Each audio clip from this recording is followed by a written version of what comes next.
You don't understand what you're missing, he said, his voice softening.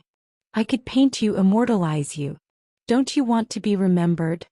No, I replied. I want to be happy. I woke up to the familiar blare of my alarm clock, the numbers flashing 6 a.m. like a cruel reminder of how little rest I had managed. My entire body protested as I dragged myself out of bed, my muscles stiff from days of endless work. My legs felt like lead and my head throbbed with the weight of constant exhaustion. The small apartment was a mess, but I didn't have the energy to clean it. The sink overflowed with dishes I hadn't had the chance to wash, and a faint smell of turpentine lingered from Richard's late-night painting sessions. He didn't clean up after himself, and I didn't bother asking him to anymore. As I shuffled into the kitchen, I found Richard sitting at the dining table, staring at a blank canvas. His face was twisted in frustration, his long fingers drumming on the table as he muttered to himself. You're up late, I said, forcing some cheer into my voice. Did you sleep at all? Sleep? He snorted, not bothering to look at me. How can I sleep when I'm wasting my time like this? Nothing's working. Nothing. I bit back a sigh and started preparing breakfast. Maybe you just need a break. Fresh air might help clear your head. His chair scraped loudly as he stood. Don't tell me how to do my job. You don't understand the pressure I'm under. Pressure? The word stung. What about the pressure I was under, working 3 jobs just to keep us afloat? But I didn't say anything. I couldn't. Every time I tried to bring up how overwhelmed I felt, he would dismiss me or explode into a rant about how hard it was to be an artist in a world that didn't appreciate true talent. Here's your breakfast, I said, placing a plate of eggs and toast in front of him. He barely glanced at it. Again. Don't you know how to make anything else? Tears burned behind my eyes, but I swallowed them down. I'm sorry. I didn't have time to go shopping. Of course you didn't, he muttered. You're always so busy. Maybe if you spent less time at those pointless jobs, you'd actually take care of things around here. Pointless jobs. I clenched the counter to steady myself, anger and hurt bubbling inside me. Those pointless jobs were the only reason we had a roof over our heads and food on the table. By the time I left for my first shift at the diner, my chest felt heavy with fatigue. The 8-hour shift was grueling, filled with impatient customers and constant movement. I didn't even have time to sit down for lunch. By the time I finished, my feet were screaming in protest, and I had barely enough time to rush to my next job as a cashier at a supermarket. The third job, a night shift at a 24-hour convenience store, was the worst. By then my body was on autopilot and the dark circles under my eyes drew stares from customers. When I finally stumbled home at 2 a.m., the apartment was silent except for the sound of Richard's soft snores.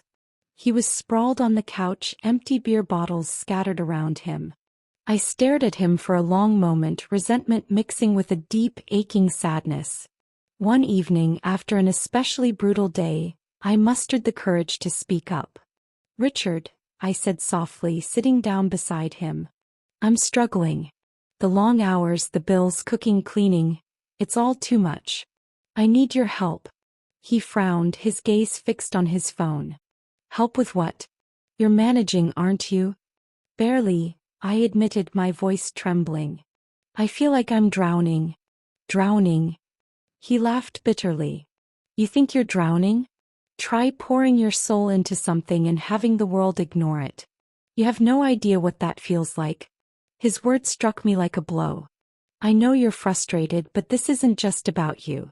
We're supposed to be a team. He finally looked at me, his eyes cold. You're right. It's not just about me.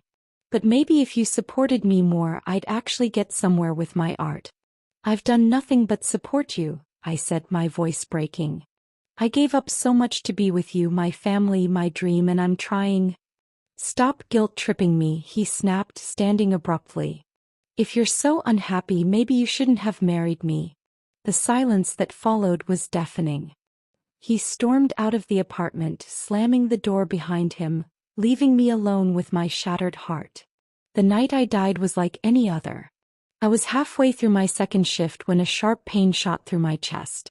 I gripped the counter, my vision blurring as the room spun around me. "Are you okay?" a coworker asked, but their voice sounded far away. I wanted to say no, to scream that I wasn't okay, that I hadn't been okay in years. But the words wouldn't come. When I collapsed, I felt a strange sense of relief. The pain would finally stop. My exhaustion, my heartbreak, my loneliness, it would all end. And then everything went dark. When I opened my eyes, I was greeted not by the sterile walls of a hospital but by sunlight streaming into my childhood bedroom. For a moment I thought it was a dream. But then I touched my face, my unlined skin smooth under my fingers. The clock on my desk read 7 a.m. and the calendar confirmed it. I was 17 again. My heart raced. This was before Richard. Before I abandoned my family to be with him. A strange mix of relief and disbelief washed over me. Fate had given me a second chance. The first time I met Richard, he was a charming 21-year-old art student at a coffee shop where I worked part-time. His passion and charisma had swept me off my feet and I fell hard.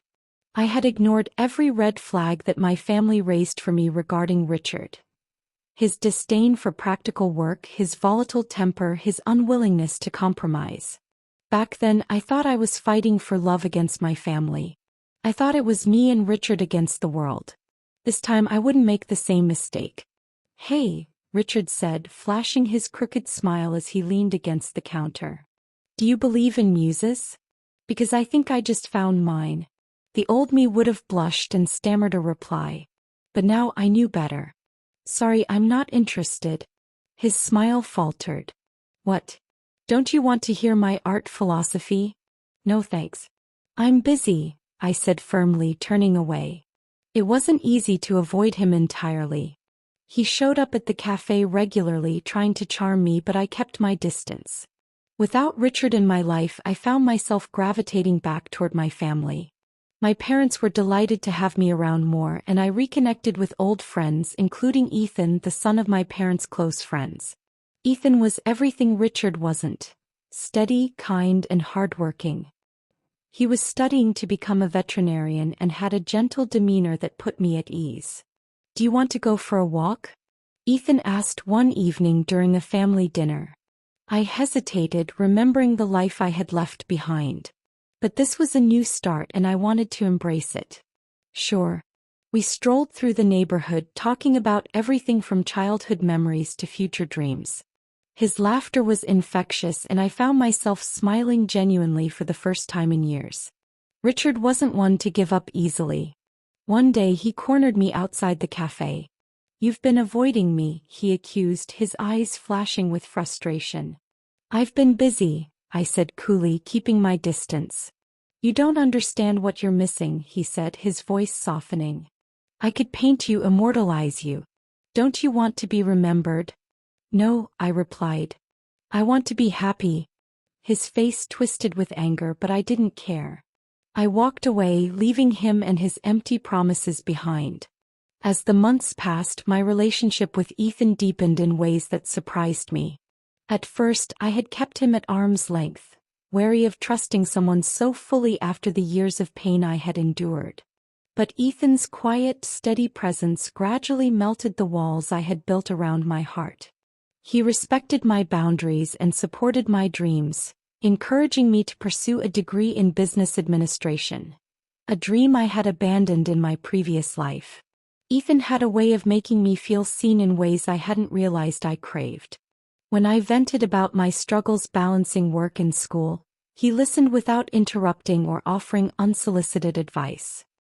He simply let me talk, his hand resting gently over mine as a quiet reminder that I wasn't alone anymore. One afternoon he invited me to join him at the animal shelter where he volunteered on weekends. "I could use an extra pair of hands," he said, his eyes sparkling with a mix of excitement and mischief. "I don't know much about animals," I admitted, hesitant. "That's okay," he said with a grin. "They don't expect much. Just a little love and maybe a treat or two." The shelter was bustling with activity, the air filled with the sound of barking dogs and mewing kittens. At first I felt out of place, But Ethan guided me patiently, introducing me to the animals and showing me how to help with feeding and cleaning. "This one's my favorite," he said, kneeling beside an older golden retriever with a graying muzzle. "Her name's Maggie. She's been through a lot, but she's still the sweetest dog you'll ever meet." As I scratched behind Maggie's ears, I felt a strange sense of peace settle over me. It was a stark contrast to the chaos of my previous life, where every moment had been consumed by stress and survival. Our moments together weren't always grand or extraordinary. Sometimes we'd simply sit in his backyard, sipping tea and watching the sun dip below the horizon. In those quiet moments, I realized something I hadn't dared to hope for. I felt safe with Ethan. He never demanded more than I could give, never criticized or belittled me. Instead, he encouraged me to be myself, flaws and all. One evening, as we sat on a picnic blanket under the stars, he took my hand. "I know this is sudden, but I've always felt we were meant to be. Would you give us a chance to build something together?" Tears welled in my eyes as I realized how far I'd come. "Yes, Ethan. I'd love that." Looking back, I realized my previous life had taught me invaluable lessons about self-worth and resilience. While I couldn't erase the pain I had endured, I could use it to shape a better future. Richard's name occasionally came up in art circles, but he never achieved the fame he sought. And that was okay. I no longer harbored bitterness toward him. I simply wished him well from afar. Ethan and I built a life filled with love, laughter, and mutual respect. This was my second chance, and I wasn't going to waste it.